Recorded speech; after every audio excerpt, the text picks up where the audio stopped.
All right, it's Coach Josh here covering a little bit about training. Now, before I talked about there's 6 phases of health, there's 6 parts, components to a healthy lifestyle and to creating the level of fitness and vitality that you want. And one of those components is training, and that covers the movement piece. And let's start by defining our terms. So we got training for warriors. Why training and why not exercise? If training is about movement, why not call it exercise? And the definition that we use here is training is the development of a skill that ultimately changes your mind and body.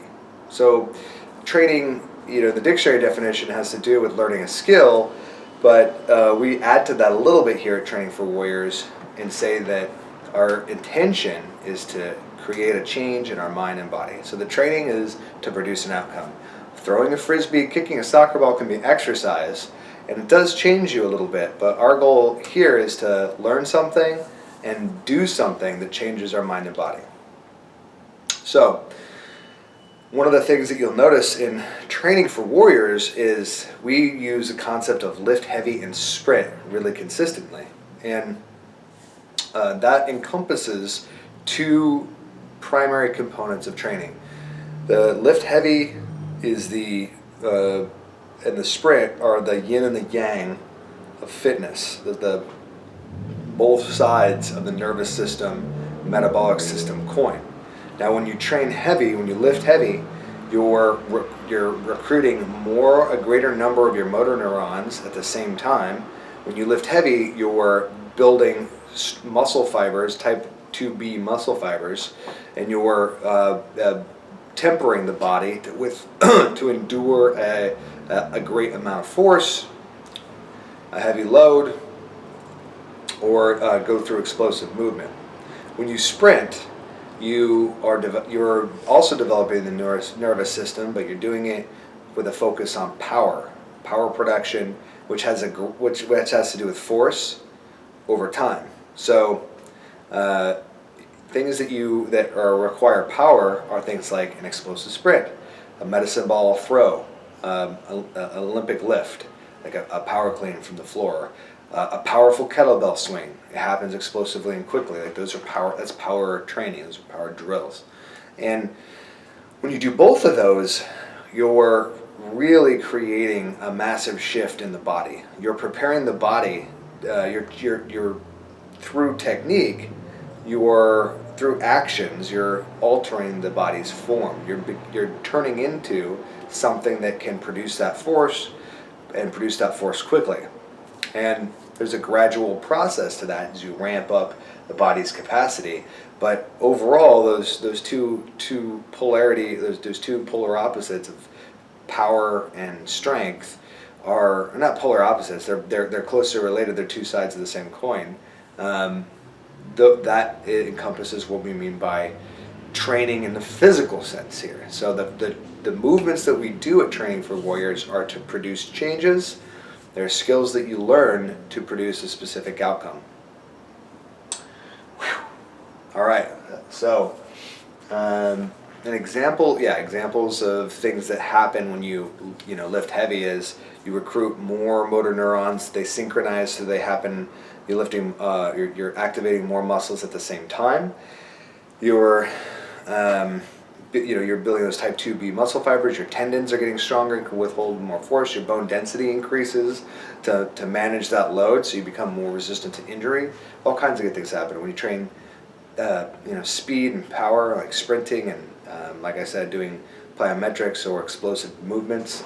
You're building up you train the metabolic system, so you're building with type 2A muscle fibers, type 1 muscle fibers, so things that have great endurance, and you're getting more capillary density, so your veins in your body, they end in capillaries, and that's how your circulation, that's how your body moves blood around your tissue throughout your extremities, and those capillary density gets higher. Your mitochondria changes to produce more energy through the same amount of food that you eat, so body becomes more efficient, and that's really an in-depth look at what's happening when you're building strength.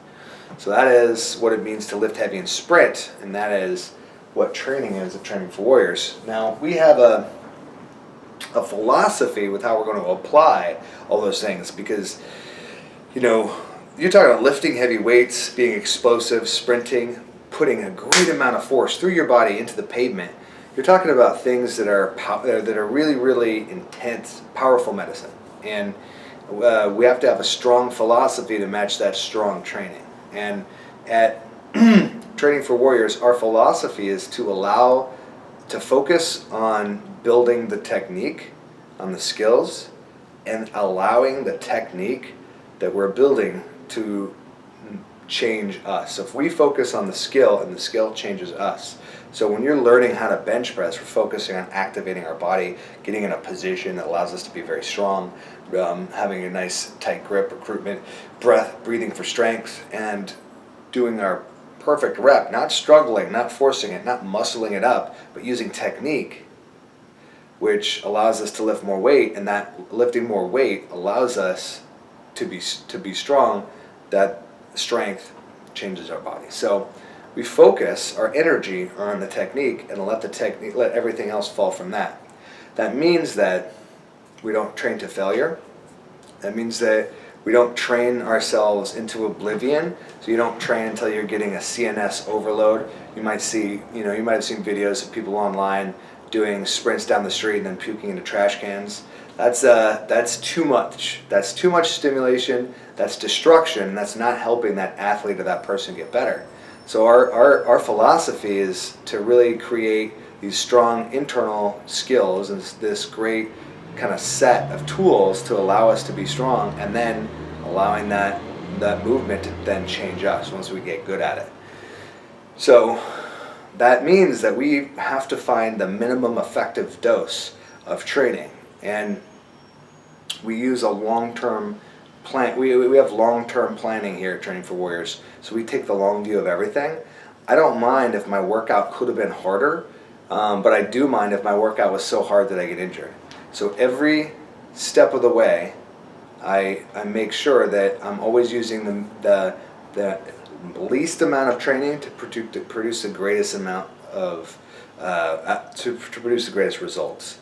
So I'm not training until I'm shaking, until I'm super fatigued. I mean, I'm tired, and if you've ever trained here at TFW, you've been tired, you've been sweaty, you felt good, right? But you weren't hurting from the training. You were getting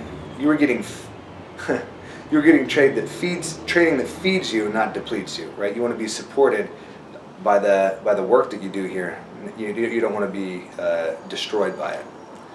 So finding the minimum effective dose and making tiny adjustments up and down of that dosage allows you to have more successful training bouts sequentially. Allows you to leave the gym feeling successful every single time, and success builds upon success, and you gain momentum quickly. If you take your focus from the numbers on the barbell or the numbers up on the scale and put that focus on your technique and the way that your body feels, and some biofeedback or some internal questions you can ask yourself is like, how's my sleep? How hungry am I? How's my sex drive? How's my energy and focus during the day? How's my attention span? All those things. How's my overall happiness? What's the morale? And if those things are increasing, then your training is probably right on point. But if you're not feeling good on the inside, then there's something that might need to change with your nutrition or your recovery. And we're going to talk about recovery in the next chapter, but from our standpoint in training, we always want to feel successful whenever we leave the gym.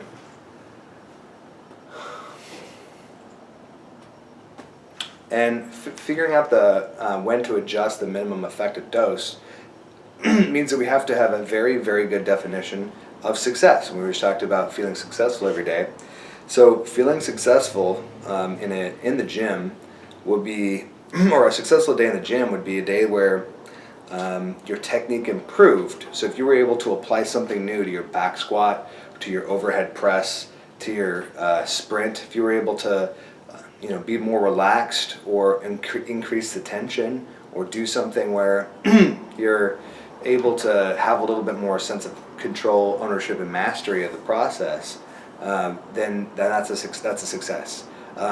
Getting a personal best is a success. I mean, if you put up numbers that you haven't put, if you squat more than you've ever squatted before, obviously it's a very successful day. But I would even say is if the squat felt better, like if your body ached less when you did it. What if you increase the range of motion? Increase the range of motion. You didn't add any weight at all, but you just were able to train more of your body while you were doing that. What if you didn't increase the motion, but you increased the time under tension? So you were able to control the tempo, and you were able to do more in that squat, do more in that in that lift. That also is success. So there's many definitions of success, and they have a lot to do with how you feel, what you were able to, what your performance is in any particular movement. So there are many ways to be successful every single day in the gym, and the more successful that you are, the easier it is to make decisions on what to do with your program. So once you have a good definition of progress, you can go then to choosing your focus. So when do you change your program? Well, you want to cycle through in your days, weeks, and months different areas of focus. That means we call them cycles. You can call them, they're in the fitness industry, whether they're microcycles, mesocycles, macrocycles, periods of time where you're focused on one thing. So here at Training for Warriors, we're going to focus on upper body strength in this movement pattern, or lower body strength in this movement pattern. And we shift cycles all the time, but we give you enough time in that cycle to get good at something and to improve and post up some new records. And we periodize the training. All that means is we plan the training to get more to get you to accumulate in strength and intensity all the way up. Again, that doesn't throughout that cycle. And when the cycle ends, you'll get a chance to improve either your numbers or your time under tension, all those things we were just talking about earlier, and then you move on to the next thing. So as long as your training is planned appropriately, you always have something new to focus on, you always have something new to get better on, and you'll always be improving something in your program, something in your physiology, strength, endurance, speed, recovery, all of those things. So your cycle should be long enough to get good at something, but not so long where you get tired, where you start to develop a fatigue of doing that same movement pattern over and over again, the same style of training. So here at Training for Warriors, a short cycle for us is 4 weeks, a long cycle is 8 weeks. So we probably won't be lifting heavy squats for longer than 8 weeks, but you want to get an opportunity to get good at things. There's athletes that use 20 weeks blocks, there's athletes that use longer and shorter than that. So there's all kinds of different ways to cycle, and I'll put some links in here for some of my favorite references for those things. But you should always be improving something, and if your numbers are not improving, or if you're feeling really bad, it's time to shift your focus and shift the cycle. How do you decide what to work on? Well, do you want strength? Do you want endurance? Do you want to work on building muscle or burning fat? Or do you want to work on all of the above? I don't like to choose, so I'm always working on everything. But I am focused on one aspect of strength and one aspect of speed and one aspect of endurance every month. So I may be working on improving my overhead press for 1 month, while I'm working on the endurance aspect of doing lots of push-ups, practicing that, while I'm working on my sprint, 150 meter times, and improving that. So every month we pick some endurance areas to focus on, some strength areas to focus on, and we continue to shift them. Choose, what do you choose to focus on? Probably you should choose the thing that you're not the best at, because that's the area that you have the most room to improve. It doesn't mean you're going to get good at everything all the time, but it does mean that you're going to get some benefit out of learning some new techniques or paying attention to that area. And trial and error. So, part of learning what success is and the minimum effective dose is letting yourself take a risk, maybe adding a little bit of weight and seeing how it feels, trying something new and see how it goes, and letting your body tell you what's working. Like, I'd like to say that we've never made a mistake here at Training for Warriors in terms of programming, that we've never made a mistake in terms of training, and that I myself have never injured anybody and I've never injured myself. That is not true. Part of life is just seeing what works. So I suggest that you just take on, here we're always testing something and seeing how it works in a group of people, because we get to work with a large number of athletes and students throughout the year. But in your own life, I suggest taking on something new, trying something and seeing how it goes. And if you don't know what it feels like to try and lift 105% of your max, try it and see how it feels, and then you'll know next time when you're scraping the ceiling and you're at the height of your capacity. My final piece is our program at Training for Warriors focuses on mastery more than anything else. So there's lots of programs out there that are great, and there's really great organizations that focus on variety and focus on intensity, and that's wonderful. And one of the things that we do, one of our central compass, our internal principles of training is safety.